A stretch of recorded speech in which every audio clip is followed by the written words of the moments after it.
Барлықтарыңызға сәлем достар. Браунидан кем түспейтін шоколадты пирогтың рецептісімен бөлісемін. Міндетті түрде видеоны соңына дейін қарап, каналға тіркелуді ұмытпаңыздар. Құрамы қарапайым, қолжетімді және де өте дәмді болып келеді.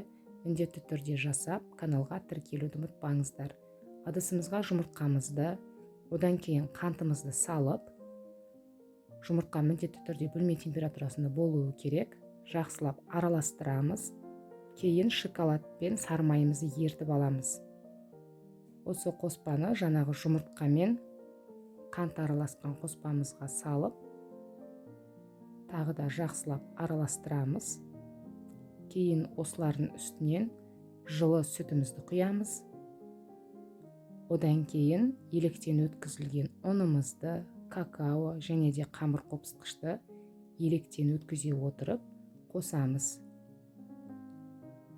Бізде теста сұйық та емес, қою да емес, орташа көлемде болып шығады. Міндетті түрде жасап көріңіздер, өте дәмді болып шығады. Одан кейін салмасына кез келген шоколад, жаңғақ, изюм болсын қоссаңыздар болады.